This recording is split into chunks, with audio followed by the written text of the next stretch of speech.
नमस्कार, आप देख रहे हैं मुद्दा। मैं हूं आपके साथ उन्नति भटनागर। यूपी विधानमंडल से प्रदेश के विकास के लिए विजन डॉक्यूमेंट 2047 पर चर्चा के दौरान जमकर सियासत हो रही है। जहां सदन में बुधवार सुबह 11 बजे विकसित भारत विकसित यूपी विजन डॉक्यूमेंट 2047 पर चर्चा शुरू हुई, जिस पर गुरुवार 11 बजे तक लगातार 24 घंटे की चर्चा हुई।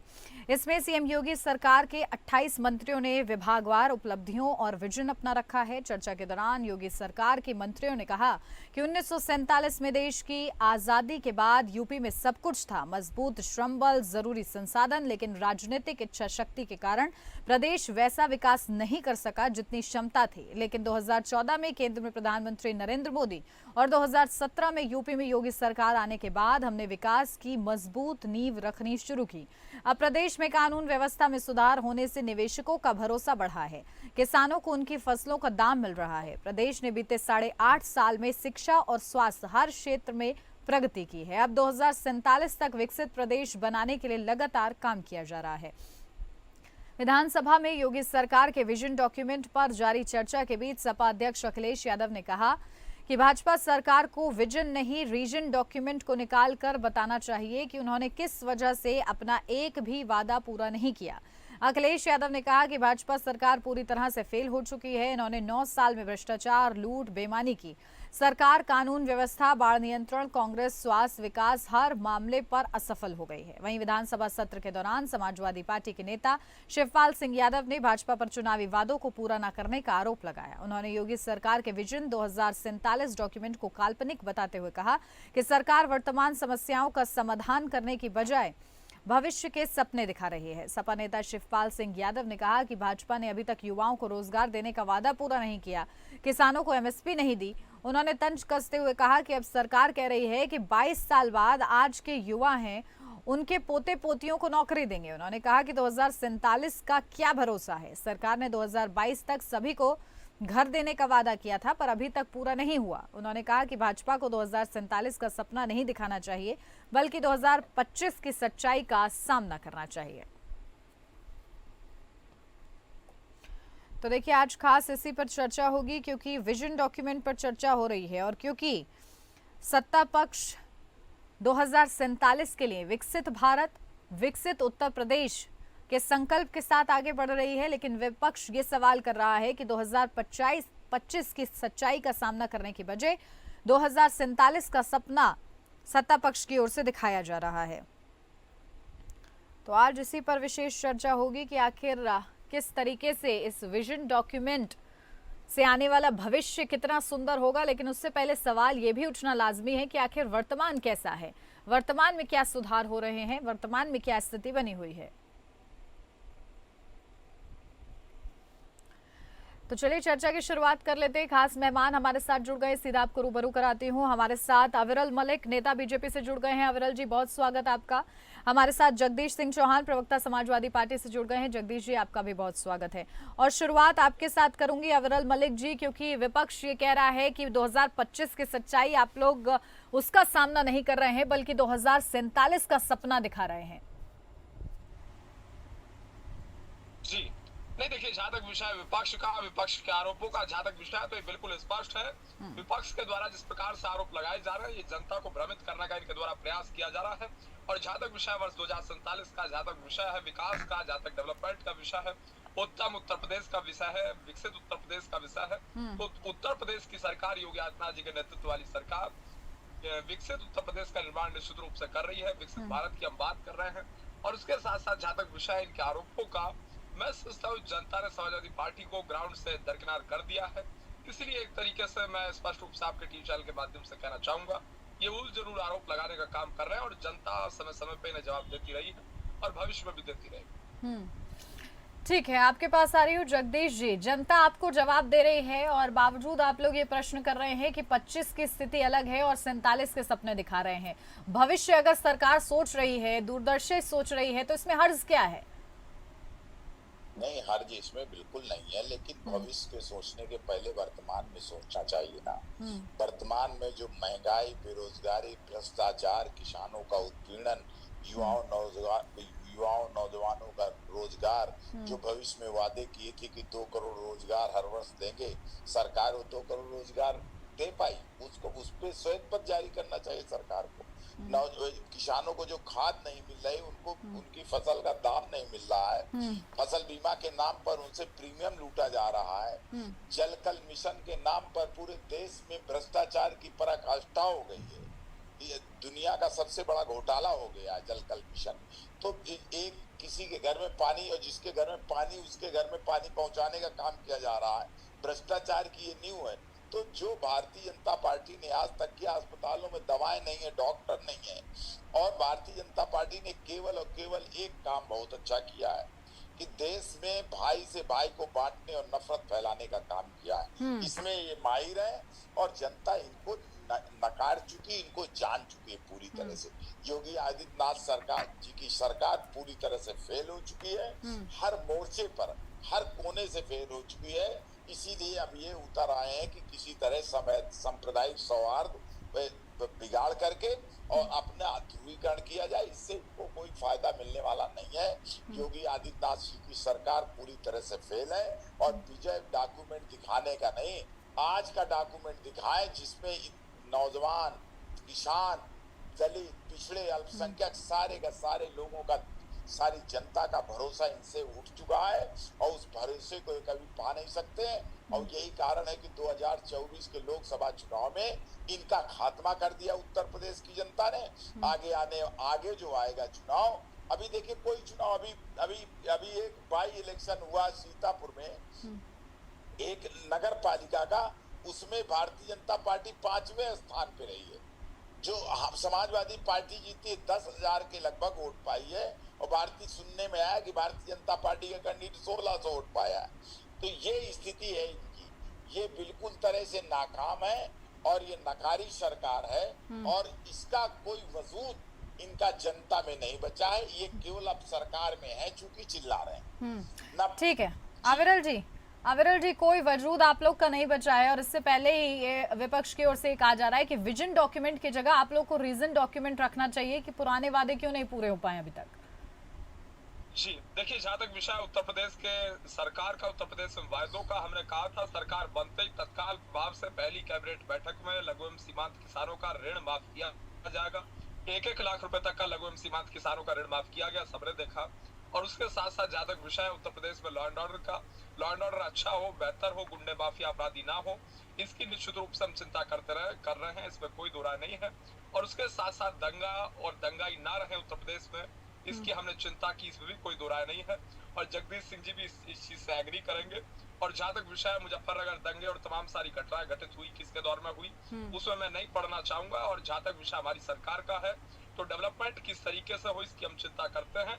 और साथ साथ जहाँ तक विषय हर क्षेत्र का, हर विभाग का, चाहे एग्रीकल्चर सेक्टर हो, चाहे हेल्थ सेक्टर हो, चाहे एजुकेशन सेक्टर हो, चाहे सड़क परिवहन की एक तरीके से बात कर ली जाए, तो बिल्कुल स्पष्ट है विकास हो रहा है, विकास की गंगा बह रही है। और उसके साथ साथ हम सबके साथ और सबके विकास की बात करते हैं। हिंदू, मुस्लिम, सिख, ईसाई, जैन, बौद्ध, पारसी, सबको बराबरी के अधिकार देने वाले लोग भारतीय जनता पार्टी के लोग हैं। जितनी जन कल्याणकारी योजनाएं चलती हैं उसका लाभ हिंदू मुस्लिम सबको मिलता है। और उसके साथ साथ जहाँ तक विषय विपक्ष का, ये जातिवादी, परिवारवादी, भ्रष्टाचारी लोग हैं, और उसके साथ साथ कास्टिज्म के आधार पर चलते हैं, क्षेत्रवाद के आधार पर, भाषावाद के आधार पर चलते हैं, वो भी सबको मालूम है। और भारतीय जनता पार्टी पूर्ण रूप से जनता के प्रति समर्पित राजनीतिक दल है। इसीलिए वर्ष 2014, 2019, 2024 में लोकसभा में हमें जिताने का कार्य किया, और उत्तर प्रदेश में 2017 और 2022 में जिताने का कार्य किया। ठीक है, उनको तो जनता जिता रही है। जगदीश जी, आप लोग को ऐसा क्यों लगता है कि अभी जो है, क्या लगता है उत्तर प्रदेश की जो विकास है वो थम गया है क्या, जब से योगी सरकार आई है? 17 के बाद से 25 तक कुछ नहीं हुआ है, आपका ये कहना है? पहले अपनी बात जरा से संशोधित कर लीजिए, क्योंकि आपने जनता जिताई नहीं, जनता हराई है। 2024 का आम चुनाव लोकसभा, अरे विधानसभा की बात हो रही है ना सर, विधानसभा यूपी की चर्चा करने बैठे हैं ना, यहाँ पर यूपी की चर्चा करने बैठे हैं ना। विधानसभा 22 में गुजर गई। हाँ, तो फिर तो उत्तर प्रदेश की बात करेंगे ना, देश की चर्चा अभी नहीं हो रही है। हम उत्तर प्रदेश की बात कर रहे हैं। हाँ, तो बस विधानसभा में क्या होता है, 2 बार से रिपीट हुई है ना योगी सरकार, 2 बार से रिपीट हुई, इसके बावजूद लोकसभा क्यों हार गए? लोकसभा में 256 विधानसभा तो विधानसभा और लोकसभा चुनाव एक जैसे होते हैं। एक जैसे होते हैं और जो लोकसभा जीतता वही विधानसभा जीतता है और 256 विधानसभा में योगी सरकार हारी है।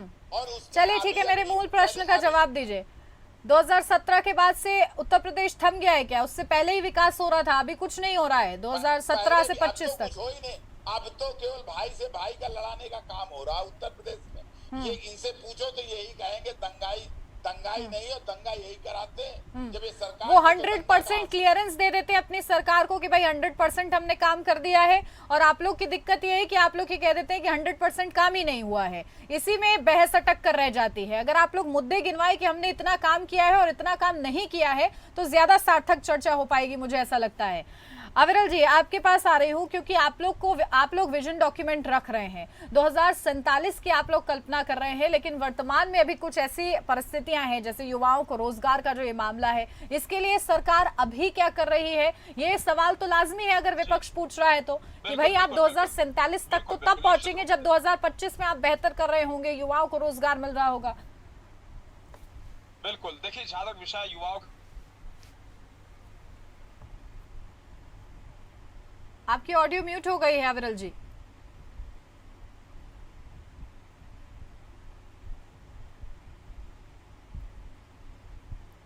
आपकी ऑडियो मेरे को नहीं आ रही है अविरल जी, मैं इसको दुरुस्त कराती हूँ फिर आपके पास आती हूँ। जगदीश जी आपके पास आ रहे हैं। विपक्ष ने केवल विपक्ष का चश्मा पहना है सिर्फ इसलिए विरोध ना हो। अभी मेरी आवाज क्या आप तक पहुंच पा रही है? जी जी, आपकी आवाज आ रही है जी, पूरा कर लीजिए फिर आ रही हूँ जगदीश जी आपके पास।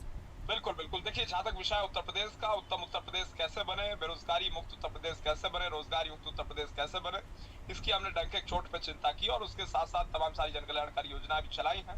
स्वरोजगार की हमने चिंता की है, भ्रष्टाचार मुक्त उत्तर प्रदेश के निर्माण हो इसकी हमने चिंता की, करप्शन, गुंडागर्दी, गुंडाराज किसी रूप में ना रहे, और जहां तक विषय जनकल्याणकारी योजनाओं का केंद्र सरकार राज्य सरकार दोनों की अगर बात कर ली जाए तो बिल्कुल स्पष्ट है। आवास योजना हो, तमाम सारी योजनाएं हो, शौचालयों का निर्माण हो, एक तरीके से सड़कों का निर्माण हो, नेशनल हाईवेज का निर्माण हो, सबको स्पष्ट नजर आ रहा है। देश में शौचालय भी नहीं बनाए थे कांग्रेस पार्टी की सरकार 60 साल रही, तो मैं सोचता हूँ क्या किया इन्होंने।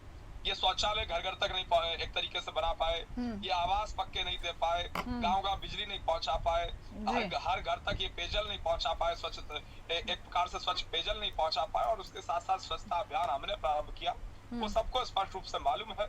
और मैं सोचता हूँ जहां तक विषय कांग्रेस पार्टी का, ये 60 साल सरकार में रहे और 10 साल तो 2 इकोनॉमिस्ट सरकार चला रहे थे, डॉक्टर मनमोहन सिंह साहब और पी चिदम्बरम साहब। 2 इकोनॉमिस्ट होने के बावजूद भी, लंबा चौड़ा इकोनॉमिक पे ज्ञान देने के बावजूद भी बैंकों में खाते नहीं खुलवा सके। मैं समझता हूँ बहुत ही दुखद है, शर्मिंदगी वाली बात है, शर्मनाक है। बैंकों में खाते एक तरीके से प्रधानमंत्री जन धन योजना चलाने के। जगदीश जी आपके पास आ रही हूँ क्योंकि साथ के साथ समझदारी इसी में है कि आप अपने वर्तमान को भी देखें और साथ के साथ भविष्य की भी कल्पना करते रहें।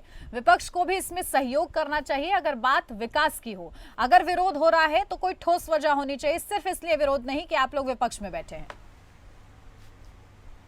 देखिए ऐसा है कि हम लोग तो चाहते ही, हम लोग तो लगातार, हम लोग तो सदा सरकार को ये बताते रहते कि आप कहाँ आपको क्या करना चाहिए।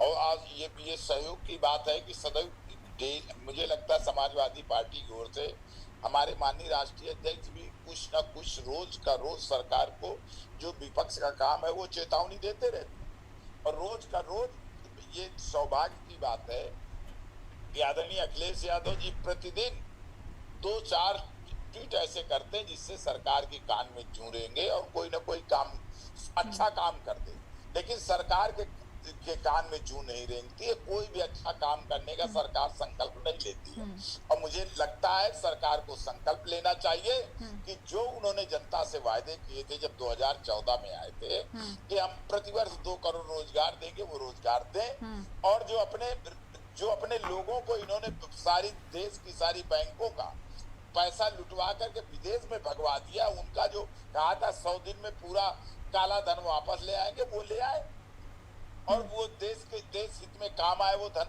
ये सब काम जो इन्होंने वादे किए थे कि हम तमाम स्मार्ट सिटीज बना देंगे, चप्पल पहनने वाला गरीब लोग हवाई जहाज में टहलेगा। इतने सपने और झूठे वादे किए थे, उन वादों को पूरा करे सरकार, तभी जनता खुश होगी। और अन्यथा अभी जो है 2024 में ये 330 नहीं, विजन डॉक्यूमेंट में आप लोग को कहाँ खामी नजर आ रही है? विजन डॉक्यूमेंट में क्या, कौन सा पॉइंट ऐसा आपको लग रहा है कि ये खराब है? विजन डॉक्यूमेंट नाम की कोई चीजें नहीं है, ये तो केवल जनता को बेवकूफ बनाने का डॉक्यूमेंट है। जनता यही समझ कर बैठे हैं आप लोग, बस यही सब पकड़ लेते हैं कि ये सब बेवकूफ बनाने के लिए हो रहा है। अरे उन पॉइंट्स में से निकालिए ना कि कहाँ उनकी खामी है। ये जनता के साथ छल करने का दस्तावेज है, जनता इसको छली दस्तावेज का नाम। ठीक है, चलिए अविरल जी, ये छल करने आप आज के युवाओं से ये वादा कर रहे हैं कि जब तुम लोग के पोता पोती होंगे तब उनको रोजगार मिलेगा, इस तरीके के भी आरोप आप लोग पर लग रहे हैं। जी नहीं, देखिए बहुत ही हास्यास्पद है। और उसके साथ साथ जहां तक विषय है रोजगार का, तो रोजगार की हमने चिंता की, उस सपने देखा। और उसके साथ साथ जहां तक विषय है भविष्य का, तो युवाओं के भविष्य की चिंता करना अत्यंत आवश्यक है, इसमें कोई दो राय नहीं है।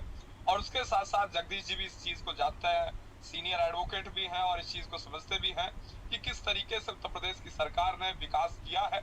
और पूरब से पश्चिम तक बिल्कुल स्पष्ट विकास नजर आ रहा है, विकास की गंगा बह रही है। कोई से जिले की बात कर लीजिए, उत्तर प्रदेश एक बड़ा सूबा है, 75 उत्तर प्रदेश में जनपद है, 80 लोकसभा क्षेत्र है और 403 विधानसभा क्षेत्र है। बावजूद इसके एक आबादी के लिहाज से भी एक बड़ा सूबा उत्तर प्रदेश है। बावजूद इसके उत्तर प्रदेश में निरंतर विकास जारी है। विकास की इबादत जिस प्रकार से लिखने का कार्य किया जा रहा है वो बिल्कुल स्पष्ट रूप से नजर आ रहा है। और उसके साथ साथ जहाँ तक विषय है एक तरीके से आरोपों का, तो आरोप लगाने का काम कर रहे हैं, आरोप लगाते रहे, इससे कोई फर्क नहीं पड़ता। और उसके साथ साथ जहाँ तक विषय इनके विजन डॉक्यूमेंट की बात करें, विजन डॉक्यूमेंट पे सवाल खड़े कर रहे हैं। और उसके साथ लेकिन वो कह रहे हैं कि विजन डॉक्यूमेंट जैसा कुछ है ही नहीं। बिल्कुल बिल्कुल, देखिए जहाँ तक विषय है इनके आरोपों का और इनके सवालों का, सबसे पहले समाजवादी पार्टी को अपने गिरबान में जाके इस चीज को देखना चाहिए। जब उत्तर प्रदेश में समाजवादी पार्टी की सरकार थी ना, उत्तर प्रदेश में नारी सशक्तिकरण की बात होती थी, ना महिला सुरक्षा की बात होती थी, ना रोटी कपड़ा मकान शिक्षा चिकित्सा स्वास्थ्य की बात होती थी, ना बिजली पानी की बात होती थी, ना किसी तरीके से बुनियादी समस्याओं पे बात होती थी, ना पुलिस एक्टिव थी और क्रिमिनल्स बेखौफ थे, वो भी सबने देखा है। किस तरीके से अतीक अहमद, मुख्तार अंसारी, गायत्री प्रजापति को बढ़ावा मिला वो भी देखा, करप्शन किस प्रकार से बढ़ा वो भी देखा। और उसके साथ साथ कट्टाधारी लोग मोटरसाइकिलों पे किस तरीके से घूमा करते थे शाम 4 बजे के बाद, वो भी सबने देखा है। और उसके साथ साथ जहाँ तक विषय लॉ एंड ऑर्डर का, तो लॉ एंड ऑर्डर नाम की चीज उस समय कोई नहीं थी। और साथ साथ ठीक है नाम की अगर जगदीश जी, तो आप उनको आईना दिखा रहे हैं, वो आपके कार्यकाल का आईना दिखा रहे हैं। कह रहे हैं ना कानून व्यवस्था थी, ना उस समय नारी सशक्तिकरण पर बात होती थी, महिलाएं सुरक्षित नहीं थी। क्या था फिर उस समय? ऐसा है, महिलाएं इनके टाइम में सुरक्षित है। इनका विजन है वो सड़क पे दिखाई दिया। इनका सड़क पे कई वीडियोस आए हैं, उन वीडियोस को देख ले अविरल मलिक जी, वो पूरा उनको दिखाई दे जाएगा कि महिलाएं किस तरह से सुरक्षित है। भाजपाइयों द्वारा सुरक्षित नहीं है। बीएचयू की घटना हुई, कितनी शर्मनाक घटना हुई, वहां सारे भाजपाई नेता महिलाओं के साथ, छात्रा के साथ किस तरह से दिन दहाड़े बलात्कार किए और भारतीय जनता पार्टी की सरकार उनको 6 महीने तक बचाती रही। ये इनका, उनके ऊपर बुलडोजर आज तक नहीं चला। ये इनका महिला इस तरह से सुरक्षित थी इनकी सरकार।